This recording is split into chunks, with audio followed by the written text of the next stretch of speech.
Human language and the forms of communication of animals are separated by such an enormous abyss that probably no other species will ever cross that gap.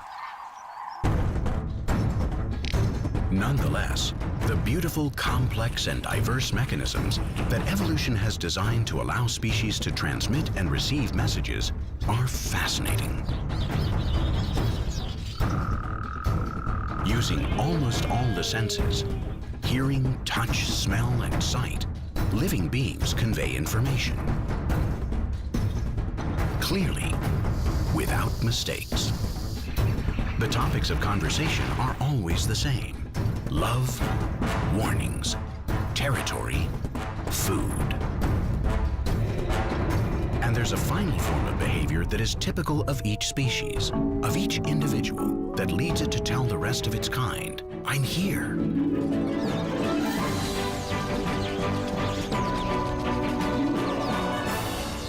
In the Ngorongoro crater, a thriving colony of weavers has chosen a tree that might be too small to serve as the home for so many birds. The close proximity of their nests is stressful. Besides knowing how to build hollow spherical homes from braided blades of grass, weavers have to defend their territory and the threads that make up their nests, because there are lots of weaver thieves around.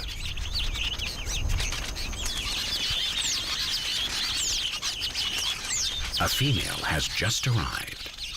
Each of the males that make up the overwhelming swarm of birds anxious to mate tries to get her to notice the superior construction of his nest, and only his nest, and that's why they all cheep incessantly and as loud as they can.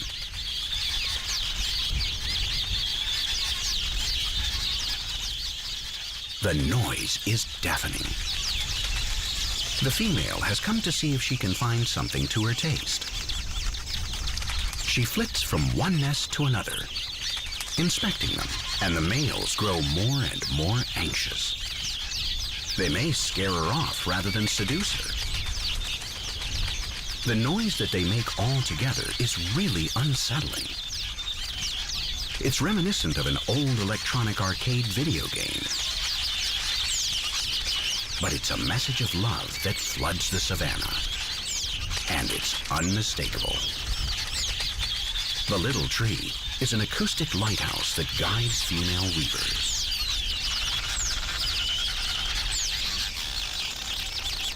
So with stories like this one, each ecosystem has a unique sound.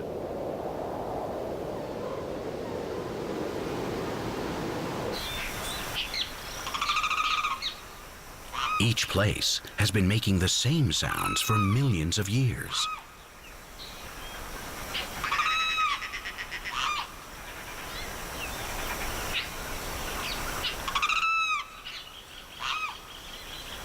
Although the tune changes over the course of the day.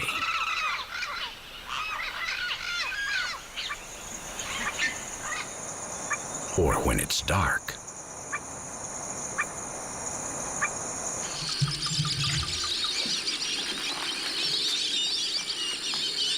Dawn serves up the most moving sounds, probably because of the contrast with the monotony of the night noises. Birds perk up when the sun rises. They're happy to leave behind the world of shadows. Without light, they don't dare to fly, and that puts them in danger before their predators. They've survived another night and have woken up hungry. They leave their roosts and look for the best spot to have breakfast or to find a mate. That's why they're shouting so frenetically.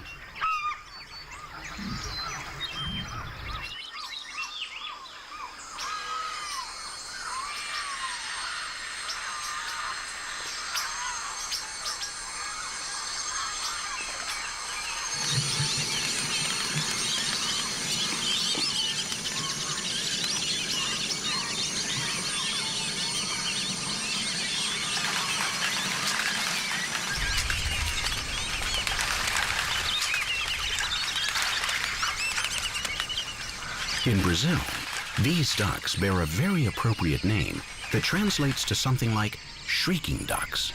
Curiously, they are the only ducks in the world that don't go quack, quack.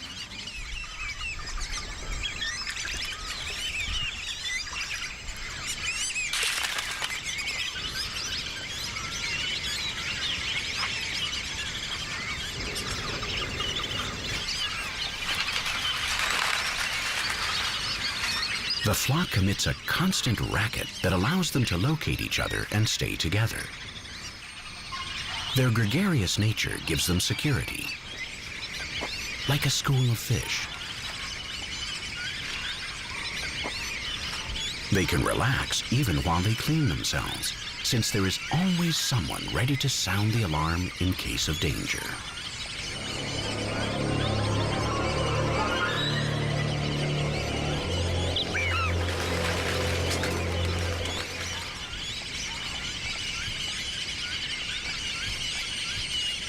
The messages that the ducks send back and forth are the ambient sound of nature.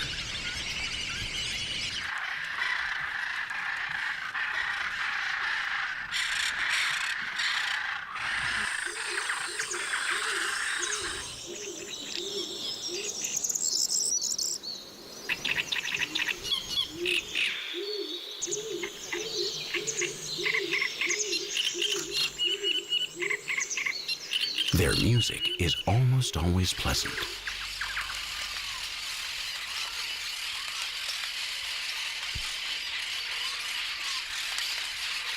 Each little bird speaks in its own way, according to how it heard its parents from inside the egg and in the nest.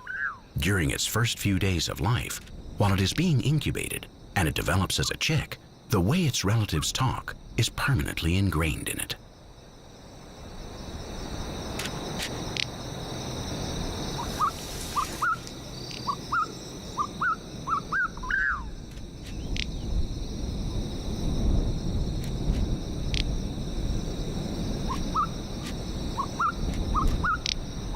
But some singers have very strange registers, like the francolin.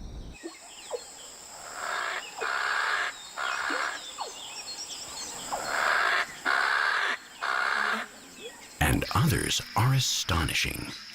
They don't even sound like birds when they raise their voices. This is a great bittern. But it sounds like it accidentally learned the language of water buffalo.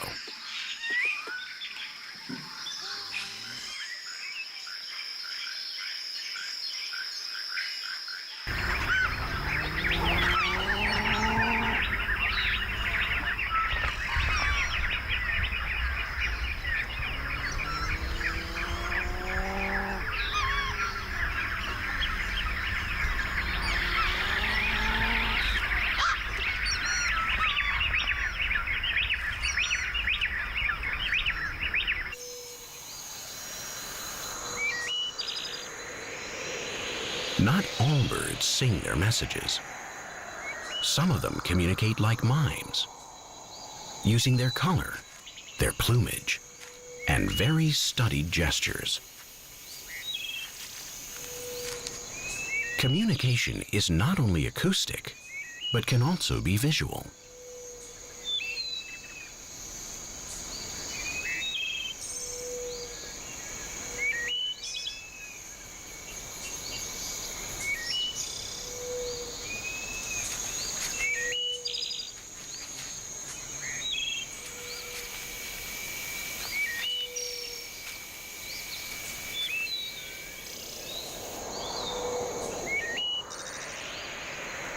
Very few land animals, such as fireflies, employ the language of light.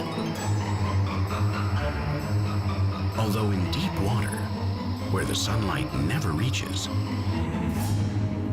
it's estimated that up to 90% of the species are able to produce some kind of flash.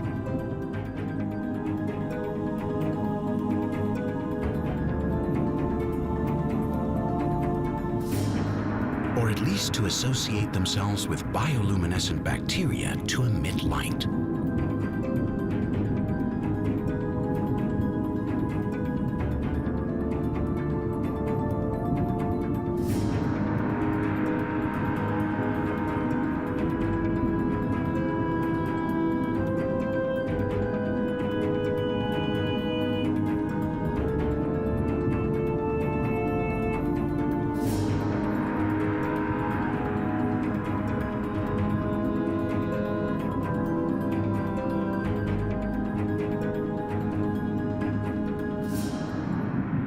much is known about what these flashes are used for. Jellyfish, echinoderms, and mollusks use them, even though many of these animals have no eyes to see them.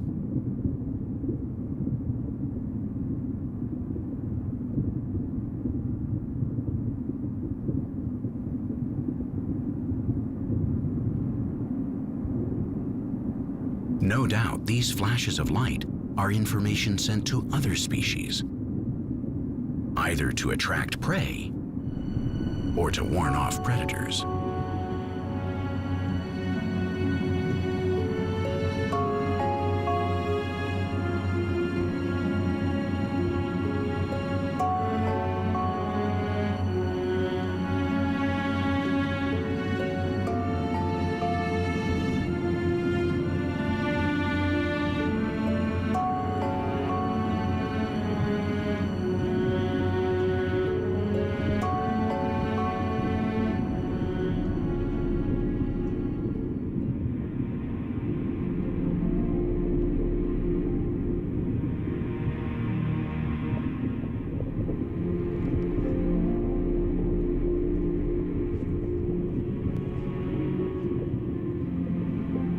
This small Australian octopus is only the size of a walnut, but it knows how to be scary.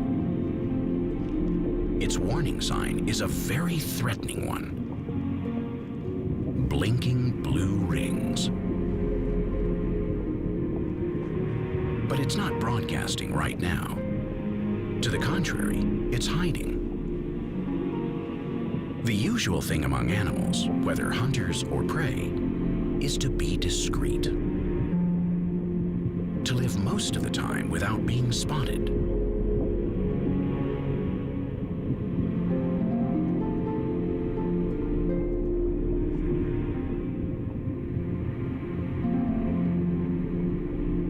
The thing is, sometimes they have no choice but to move to find food. That can give away their presence if they're not as clever and mimetic as an octopus. Octopuses are able to make themselves practically invisible. They can change the color and texture of their skin to look amazingly similar to the rocks.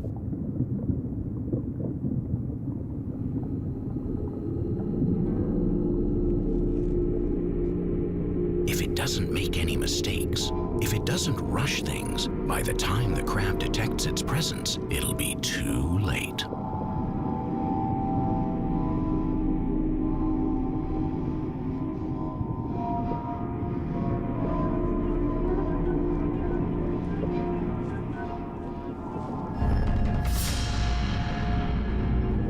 Now the octopus's hard beak is piercing the crab's shell. It hugs the crustacean tightly with its tentacles and its whole body to prevent its victim from moving its claws.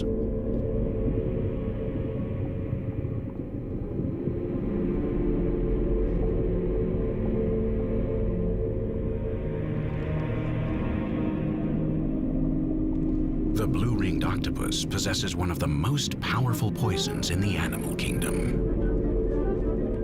The crab only suffers for a few seconds, which also reduces the chances for a claw to rip through the hunter's soft tissues.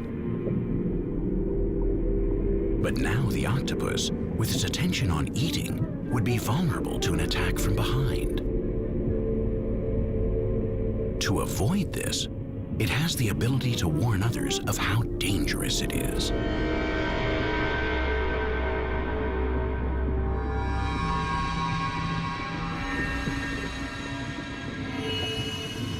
Like a bright neon sign, its electric blue rings alarm anyone who dares to come near.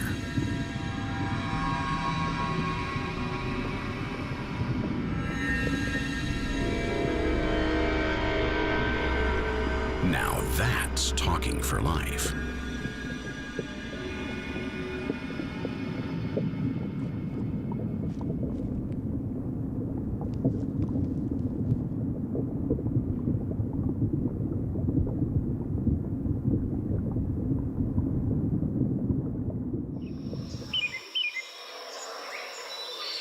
This snake also uses rings and bright colors to say that it's poisonous. Although in the forests of South America, there are lots of colorful snakes, but not all of them are venomous. Most of them are just bluffing.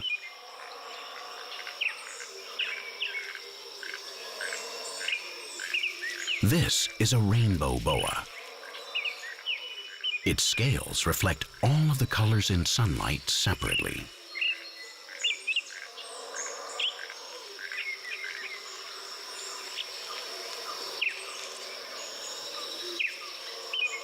This animal is a ring-tailed coati.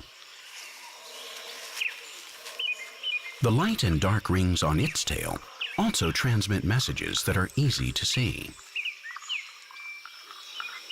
They live in the jungles of South America, which are full of snakes and other dangers.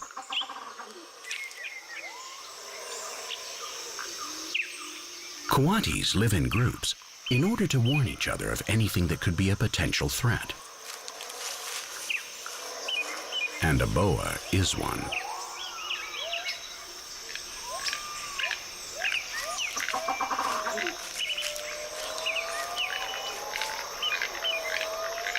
Its erect tail, with its hair raised, is very visible.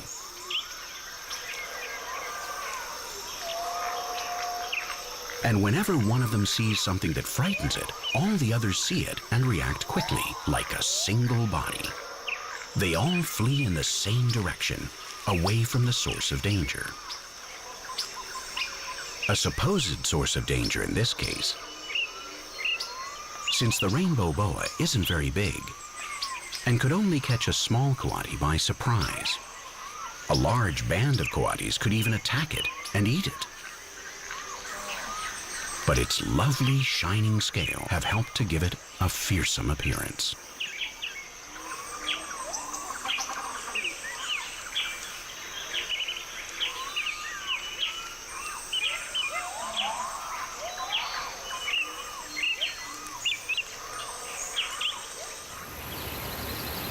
The language that is used most often is sound.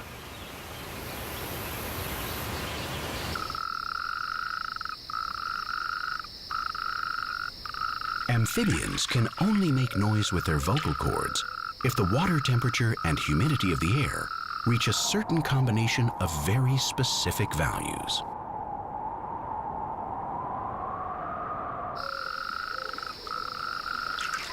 In regard to this species, we know that until the water reaches a temperature of 9 degrees Celsius and the air has a relative humidity between 70 and 80%, the males are unable to make any sound at all.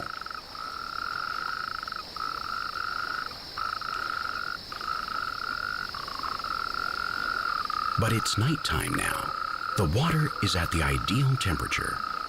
And what's more, water transmits the sound waves of the messages to the females loud and clear.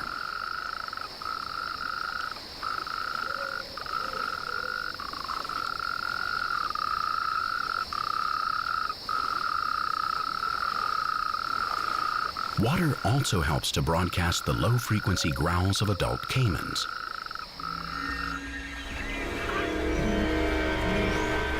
Which right now are engaged in a complex conversation. They're expressing their moods. They're talking about their readiness to fight over territory or to court a mate.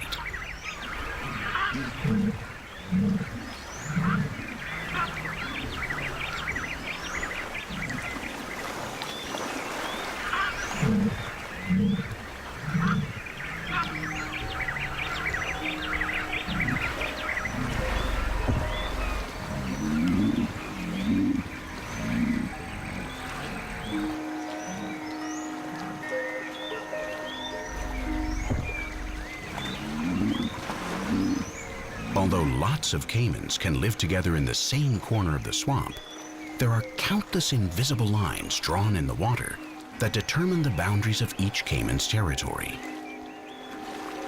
If a large enough male crosses the limits of the dominant male, it's clear that he hasn't been careless, but is challenging the local boss.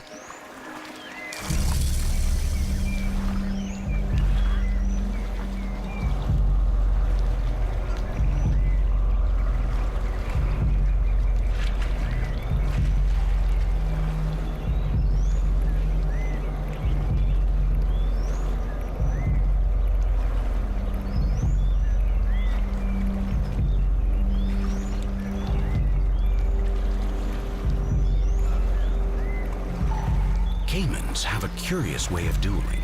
Now their growling and hissing becomes mere background noise.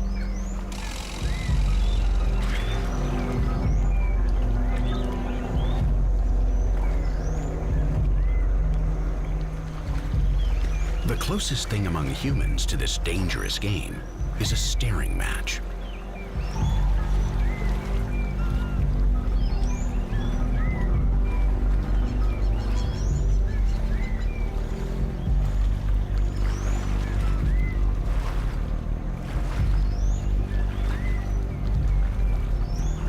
They face off and stare at each other with their toothy and permanent smiles.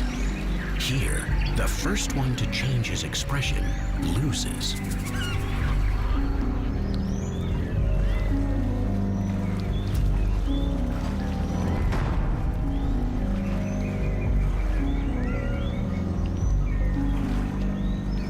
They don't move a muscle. And they've been going at it for 7 minutes.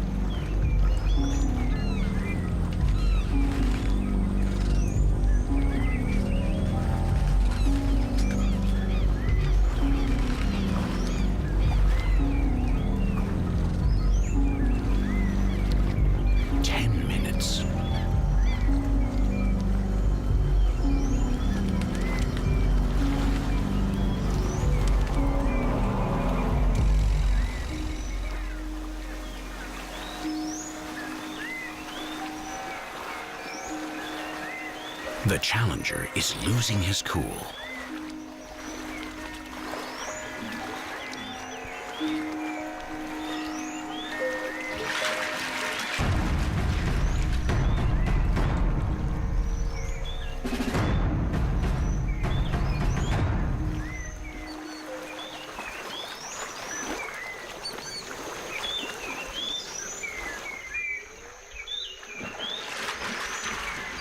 Communication can also take place without the use of words. But underwater, sound travels faster and with greater precision than through air.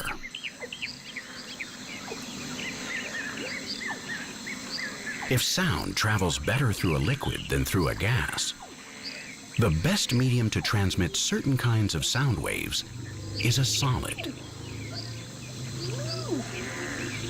Scientists are now investigating how elephants also manage to communicate among herds that are very far from one another.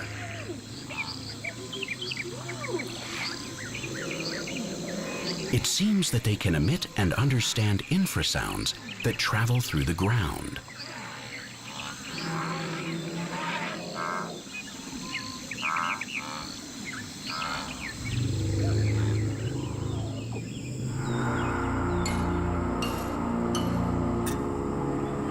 Perhaps we have overestimated elephants' memories or decision-making abilities. It may be that in periods of drought, when they choose one route over another to find water and other resources, that it isn't simply because they remember the last time they passed through there, but because other elephants that have already passed through that spot are transmitting and confirming the information.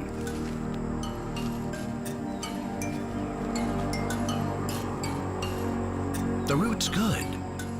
We're not thirsty. This is the way.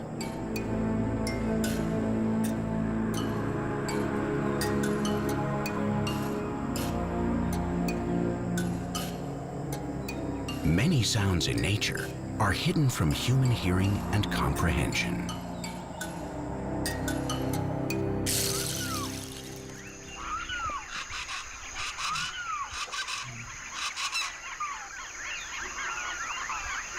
It's dawn on the South American marshlands.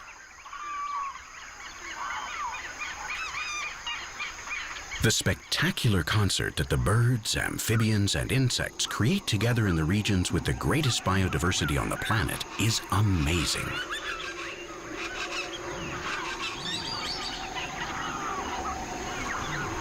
What's more, here, if you're lucky, some days you can hear a very special mammal as it joins this wild performance.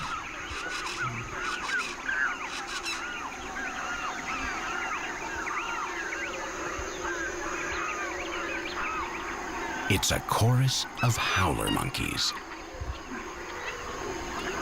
They're hard to see when they sing from the treetops, hidden among the foliage, but they can be heard from a long ways off. A long ways.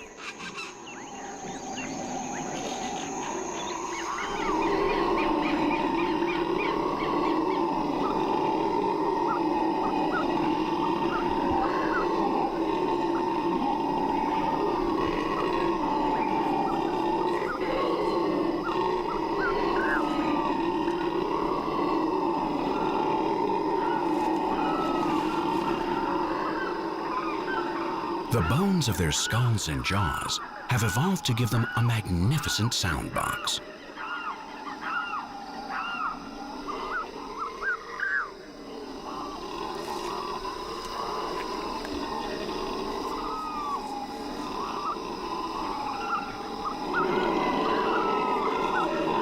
Their resounding call penetrates every corner of the forests and swamps.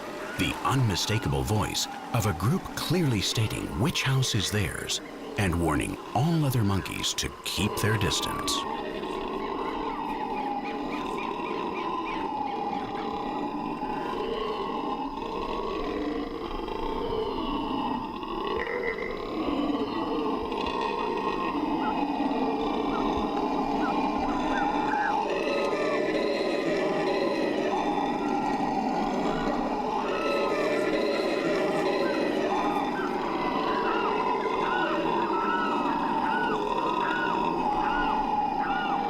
This very noisy species is a distant relative of us humans, and we have developed the most advanced language of all.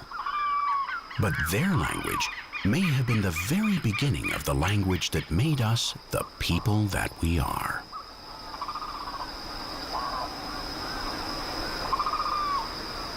In the midst of all this biodiversity, the leaves on the trees conceal chemical secrets aimed at poisoning those who try to eat them. Among them, the tree known locally as the Madera Negra has developed one of the world's most complex anti-herbivore defense systems. The toxins it produces are very dangerous, but they are also, shall we say, very expensive to manufacture. So the trees don't have them available to them all the time, nor every day. Howler monkeys seem to be completely familiar with even the best guarded secrets of the strangest tree.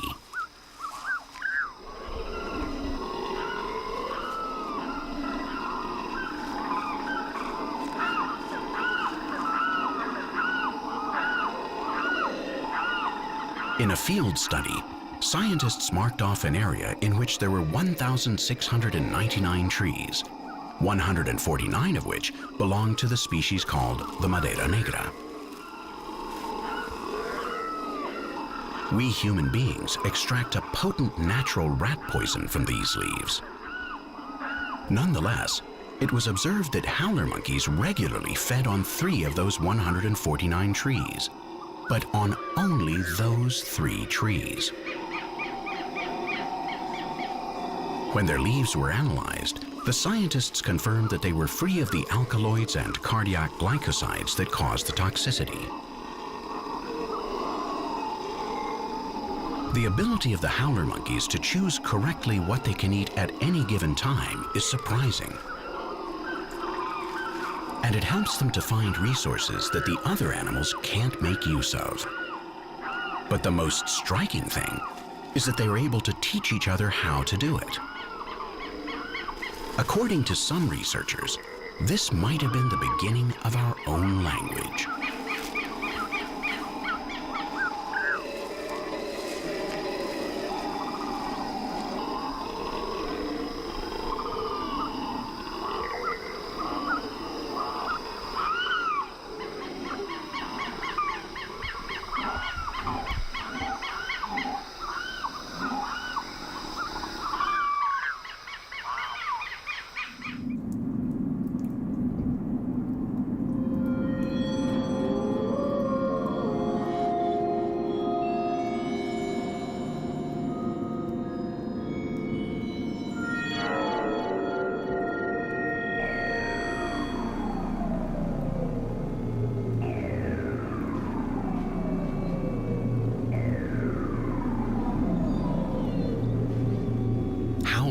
is a very exclusive type of sound.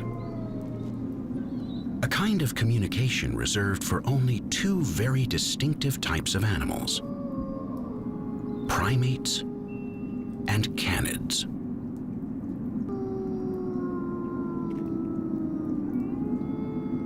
Wolves are as social and at least as intelligent as many monkeys.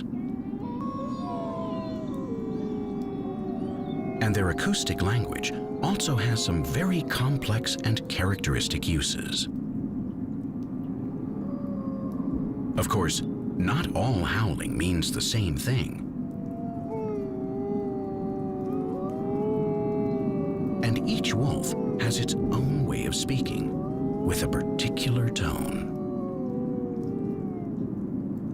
The type of howl also changes according to the wolf's social rank. For example, the howls of the dominant individuals are longer and louder.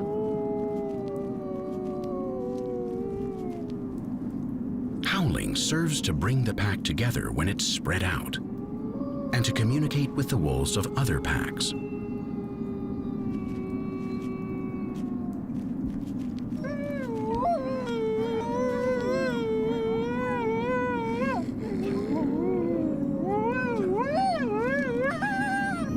Wolf hunting territories are vast, and often their ownership of the land overlaps, such that the hunters must know at all times where their possible rivals are.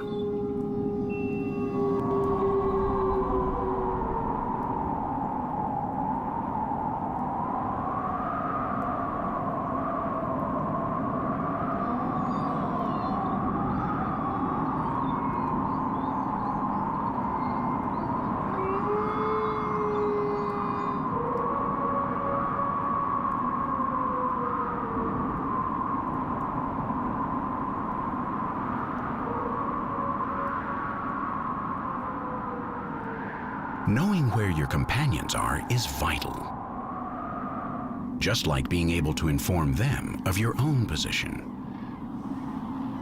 especially when you're traveling.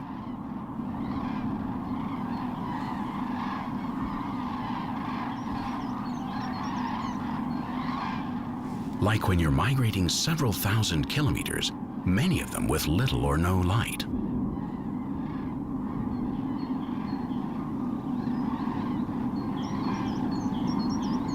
It's important to minimize the chances of taking the wrong route. Likewise, it's harder for the whole group to take the wrong route at the same time than it is for one member of the group to make a mistake with the map.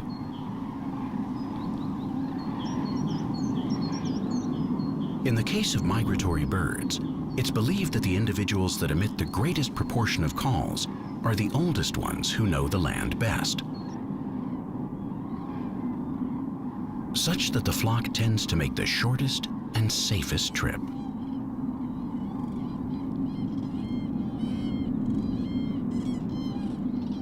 When cranes travel, they maintain constant communication, even though they may occasionally lose their way and break up the formation. In that case, the most experienced cranes then begin to make louder calls than the rest, and in a few minutes, order returns to the flock.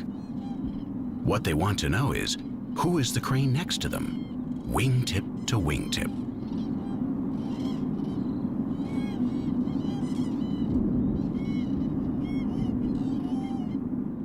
Traveling like that, with everybody forming a V, they manage to save up to 30% of their energy, as the group becomes an arrowhead that penetrates the air and deflects some of the friction to the following bird.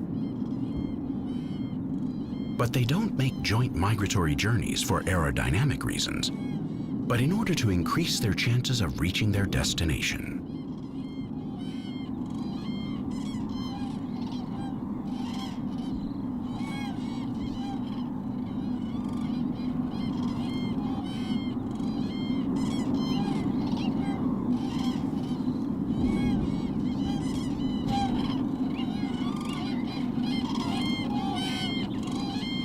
Cranes aren't social animals.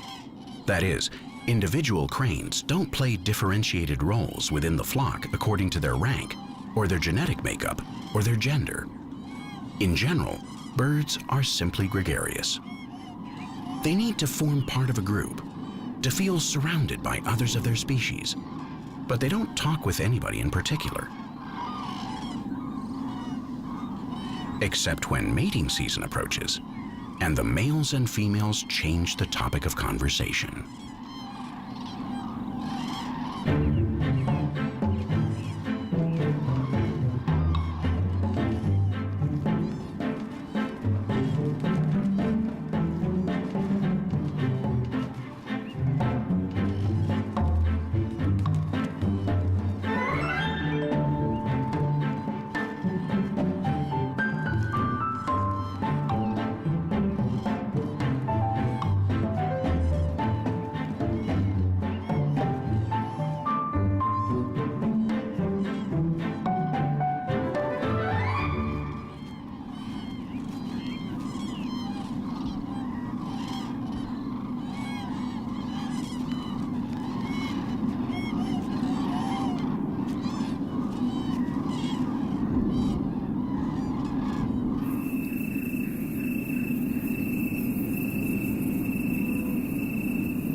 This is a key time of year for red deer.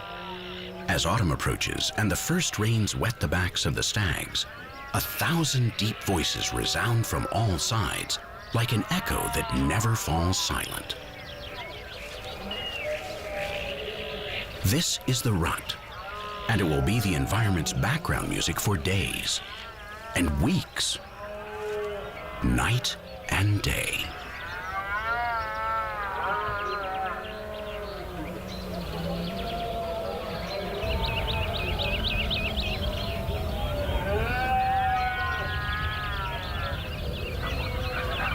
The big stags try to convince the greatest possible number of hinds to join their harem, to choose them to mate with. But red deer hinds don't make their choice like female frogs, simply according to the intensity of the sound. Words are cheap. They want to be sure that they're with the best. And they can decide to go off with another stag at any time if their prince doesn't respond well to the challenges from those who would invade his fiefdom.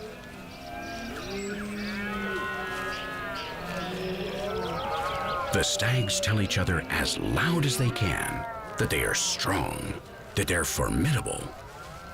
But above all, they bellow at each other to avoid fighting.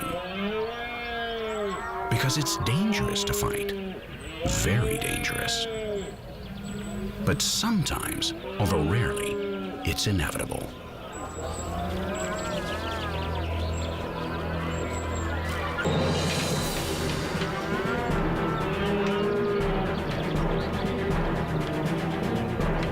Now the only kind of communication that the two stags understand is the force and violence of their rivals' charges.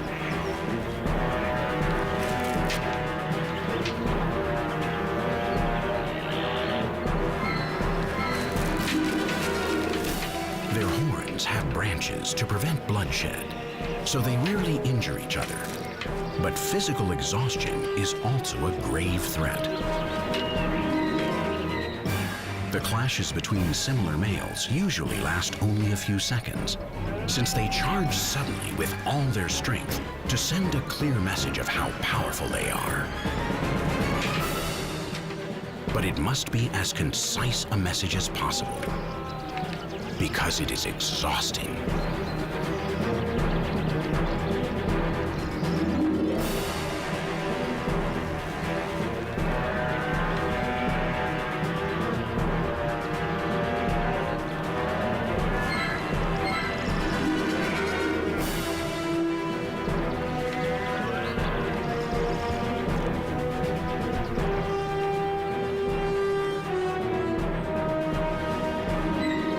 These two red deer have been fighting for more than 20 minutes. Their long duel is very unusual and could kill them. But they're not getting a clear indication as to who is the winner and who is the loser. And so they keep at it.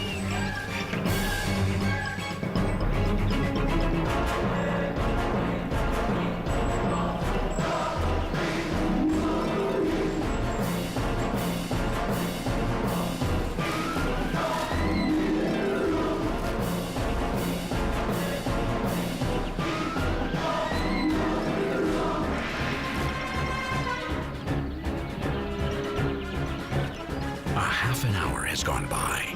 All their senses are awake, looking for a sign that will put an end to this torture. Because the lactic acid building up in their muscles is very painful. But their genes don't interpret that torture as a definitive message of victory or defeat. So they keep going.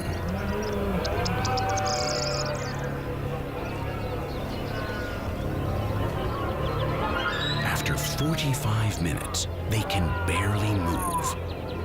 But neither of them will surrender. Maybe their horns have gotten locked and they can't break free. Some legends talk of deer skeletons tied to death by their weapons.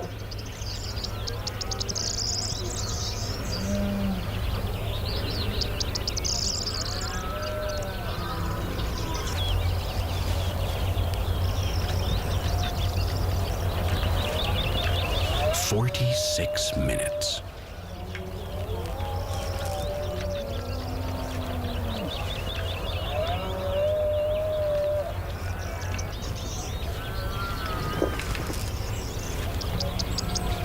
This time, the language that the deer have spoken was that of endurance and perseverance.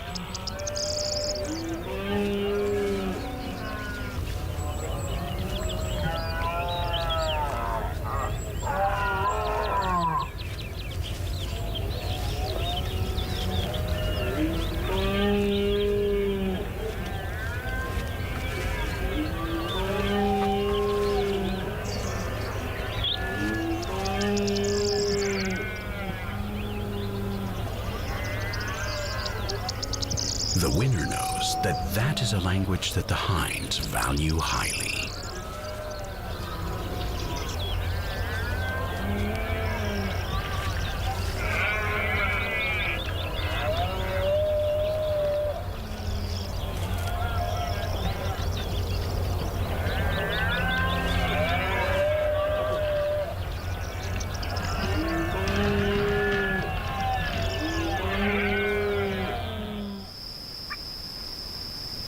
This is another language that's highly valued by other females.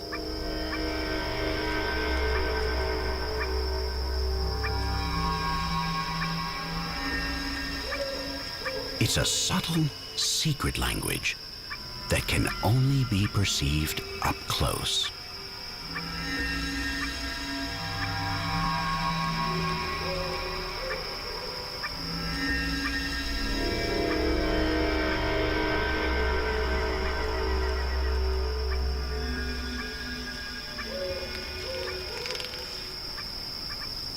When a tarantula drums its front legs, it's engaged in an intimate conversation.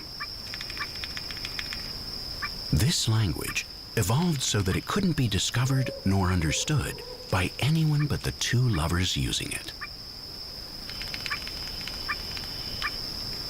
Tarantulas developed this form of communication because female tarantulas often ended up eating their male partners by mistake. It's just that the females in this family are so hungry that when they catch a prey, they frequently kill it first and ask questions later.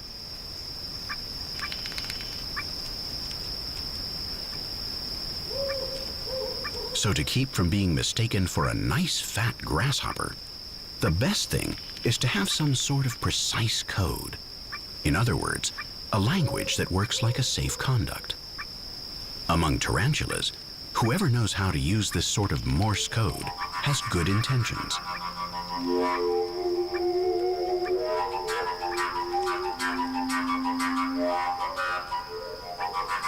The vibrations from the legs of a spider are barely perceptible.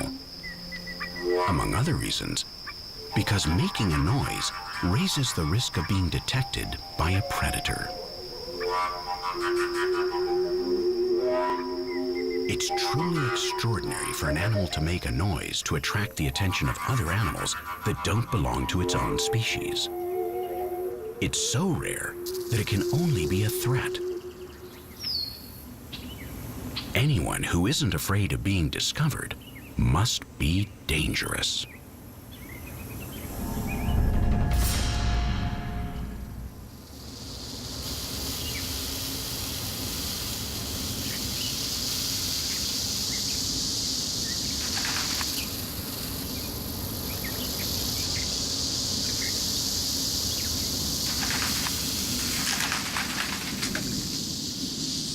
When people talk about rattlesnakes, usually they talk about their venom and about the danger they represent. Fear doesn't let us look any further than that. But it turns out that what is most surprising about rattlesnakes, what's really incredible about them, is how and above all why these reptiles have developed their rattles.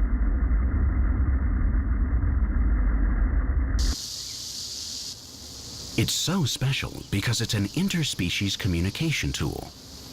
That is to say, they don't use it to communicate amongst themselves, but rather to warn other species of their presence, to warn them of the risk they assume if they come any closer. It's a new idea in nature that implies that even a rattlesnake prefers not to harm other animals if it can avoid it. It prefers not to waste its venom, nor its energy. It doesn't do it out of the goodness of its heart, of course, but we certainly can't say that the rattlesnake is a double-crossing backstabber. It's odd, but the first message that we understand that a species sends us is a message of alarm.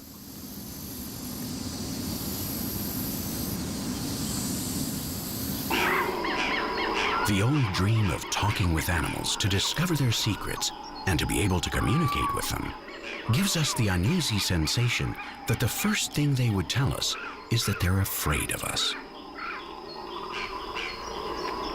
The predominant idea in the signs that animals send regarding us is one of fear.